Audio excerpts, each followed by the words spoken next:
Today is Friday, August 6th. What to know about the surge in COVID-19 cases that's now pushing some hospitals to their limits. Also, a new federal investigation into the Phoenix, Arizona Police Department and a wildfire that leveled a historic town and is still growing. Plus, the push for more electric cars, why Apple is going to start scanning all American iPhones, and which popular cartoon is part of a record-breaking deal that includes movies, too. Welcome to The Newsworthy. All the day's news in about 10 minutes. Fast, fair, fun, and on the go. I'm Lacey Evans, filling in for Erica Mandy during her maternity leave. You ready? Let's do this. As COVID-19 cases rise around the country, some hospitals in the South are getting overwhelmed. This week, the AP reported there were only 6 ICU beds available across all of Mississippi. Arkansas had only 25. There are also severe intensive care shortages in Louisiana. Georgia medical centers are having to turn patients away, and Florida hospitals had to suspend elective surgeries again. Overall, the CDC says the number of Americans in the hospital with COVID-19 has almost quadrupled over the past month. Florida, Georgia, Louisiana, and Mississippi account for more than 40% of all hospitalizations around the country. A large share of the patients are young adults, and almost all of them are unvaccinated. As you know, the Biden administration has been promoting vaccinations for a while now. And this week, it's focusing on kids 12 and up who are already eligible for the shots. The White House is urging doctors to talk about vaccinations when kids come in for regular sports physicals. It's also giving schools and colleges resources to hold pop-up vaccine clinics on their campuses. More than 50 million students are expected to return to K-12 school in the next 6 weeks, and 20 million are going back to college. California's biggest wildfire is getting even worse, and the damage is really starting to add up. The Dixie Fire ripped through the mountain town of Greenville in the northern Sierra Nevada area. It leveled most of its historic downtown and destroyed blocks of homes, businesses, and schools. The good news is, though, so far, there aren't any reports of injuries or deaths. Hundreds of people are still evacuated, and the fire is unfortunately still growing, fueled by high heat, low humidity, and gusty winds. It's been burning for 3 weeks now and has charred more than 560 square miles. That's an area larger than Los Angeles. It's still not clear exactly what sparked it, but PG&E thinks it might have started when a tree fell on one of its power lines. At last count, there were more than 20,000 firefighters battling 97 wildfires in 13 states. The Justice Department is now investigating how police officers have been working in Phoenix, Arizona. It wants to find out if Phoenix police discriminate against minorities, use excessive force, or retaliate against peaceful protesters. The probe will also look into how the police department treats homeless people and disabled people. Attorney General Merrick Garland announced the investigation yesterday, but he didn't cite a specific event that prompted it. Instead, he said his department decided to open the investigation after reviewing court documents and public records. In recent years, Arizona and Maricopa County, where Phoenix is located, have had some of the highest rates of deadly police shootings, and homelessness has been a big, growing issue. Phoenix police representatives have promised to cooperate with the Justice Department in the investigation. The police union says it's confident in its officers, and they're committed to keeping high standards. This is actually the third investigation like this that started since Merrick Garland became Attorney General. Others are still underway in Minneapolis, Minnesota, and Louisville, Kentucky. Depending on what these investigations find, they could lead to new police training, better oversight, or other changes. The White House has a new strategy to move Americans away from gas-powered cars and trucks and onto electric vehicles instead. But it will take many steps. First, the Environmental Protection Agency, or EPA, released a proposal for new, stricter vehicle standards. For the most part, it brings things back to the way they were under the Obama administration, plus a little more. President Obama made it so fuel economy and emissions standards had to improve at a level of 5% every year, all in an effort to combat climate change. However, the Trump administration said that was too hard on companies, so it rolled back those targets to 1.5% a year. Now, Biden's EPA is calling for a one-time 10% bump, and then for standards to improve by 5% each year after that. These proposals are now in the public comments phase. Then they'll become legally binding.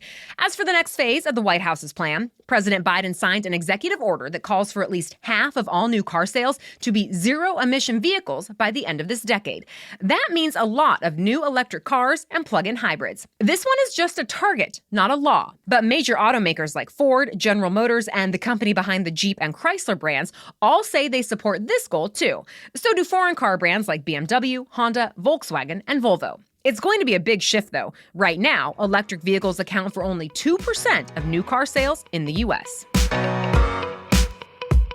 More news is just ahead, but first, here's your main host, Erica Mandy, with a message about today's sponsor, Ritual. Of course, I hope this podcast is part of your daily routine, but I have another recommendation for you to add to your everyday as well, and that is Ritual vitamins. I take them every morning without fail, and I love that I can change which Ritual vitamin I take based on the life stage I'm in at the time. So I started with Ritual's multivitamin for women, then I switched to their prenatal vitamin once I got pregnant, and now I'm taking the postnatal. In fact, Ritual is available for women, men, and teens. Each one is scientifically developed to help support different people and different life stages. The best part? You will never find sugars, GMOs, major allergens, synthetic fillers, or artificial colorants in Ritual's products. Ritual has a one-of-a-kind visible supply chain, so you always know what nutrients you're taking and where they came from. Get key nutrients without the BS. And Ritual is offering the Newsworthy listeners 10% off during your first 3 months. Just visit ritual.com/newsworthy to start your Ritual today. If you don't love Ritual within your first month, they'll refund your first order. Again, go to ritual.com/newsworthy for 10% off during your first 3 months.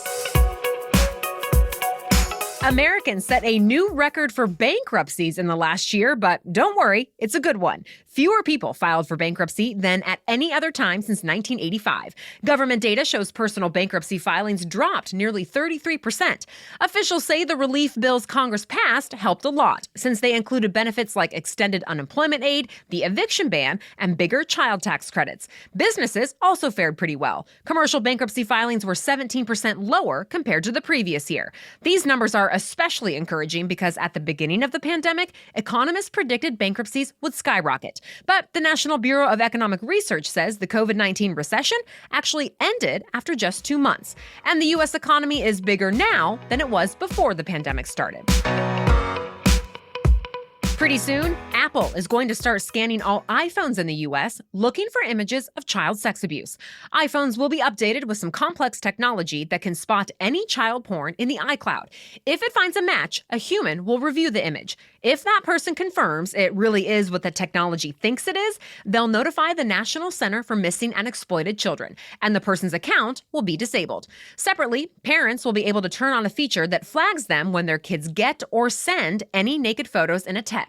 On those ones, though, Apple says its employees will never actually be able to see or find out about the pictures. The device is just scanned, and parents are notified.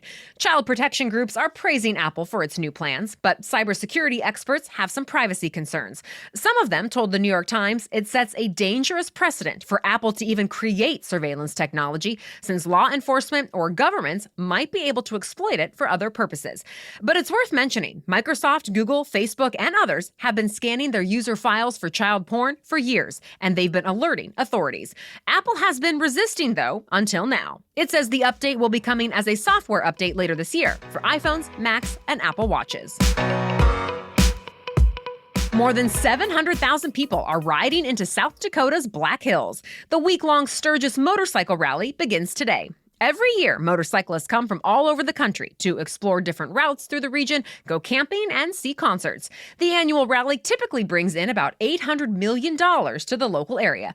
But critics are concerned that the rally could become a super spreader event for COVID-19. As the AP reports, organizers aren't mandating any health safety measures, like requiring attendees to show a negative test or to wear masks. But supporters argue the event is relatively safe because bikers spend much of it outside while riding and staying at campgrounds. The Tokyo Olympics might be on their final days, but athletes are still marking milestones. American Nevin Harrison won the first Olympic gold medal in women's canoeing. The sport was just added this year. She took first place in the 200-meter canoe sprint by completing it in just under 46 seconds.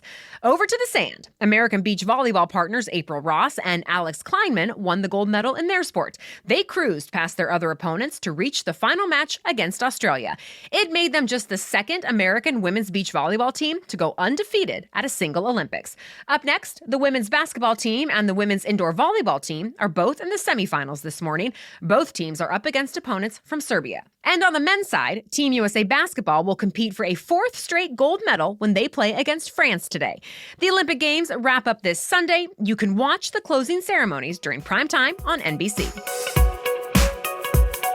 There's going to be a lot more South Park over the next few years. The creators of the popular animated series just signed a $900 million deal with Viacom CBS.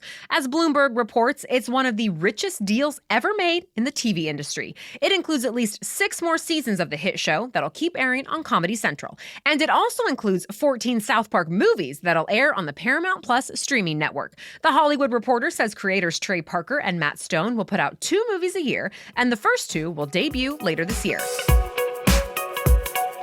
That's it for the main news today, but now it's time for Feel Good Friday, where we bring you one extra feel-good or positive news story before the weekend. But first, today's episode is brought to you by our sponsor, BetterHelp. Here's Erica again with more. If you have that nagging feeling that something is off or that something is stopping you from being your happiest self, please know you're not alone, and it doesn't have to be that way. Whether it's the pandemic, work stress, family conflict, trauma, or anything else that's interfering with your life, BetterHelp can assess your needs and match you with your own licensed professional therapist.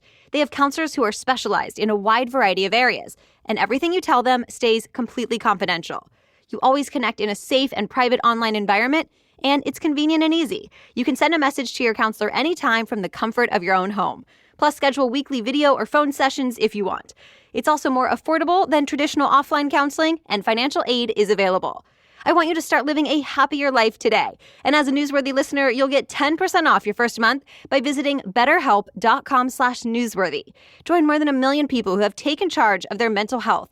Again, that's BetterHelp, H-E-L-P, betterhelp.com/newsworthy. Okay, now back to Feel Good Friday. A high schooler from Northern California says he came up with an invention that could save your house from a wildfire. And unlike a hose or a traditional fire extinguisher, this one works even when you're not home. 17-year-old Rule Mother invented what he calls the Fire-Activated Canister Extinguisher, or FACE for short. The device can be set up anywhere outside the house, like on a fence or a front porch. It has a bulb inside it that can sense when fire is nearby. Once the bulb reaches 155 degrees, it bursts and sprays fire retardant all around it. A single device is apparently able to put a defense perimeter around an entire property. Mother says the goal is to slow the flames before firefighters can get there. Mother was inspired to build his device after his own home in the San Francisco Bay Area was threatened by a brush fire. So now he's selling the devices, but isn't keeping the profits. Mother says he'll use all the money he earns to donate his faces to communities that are most at risk for wildfires. Thank you for listening. We'll be back tomorrow with our special edition Saturday episode, and we'll have your next news roundup on Monday. Until then, have a great day.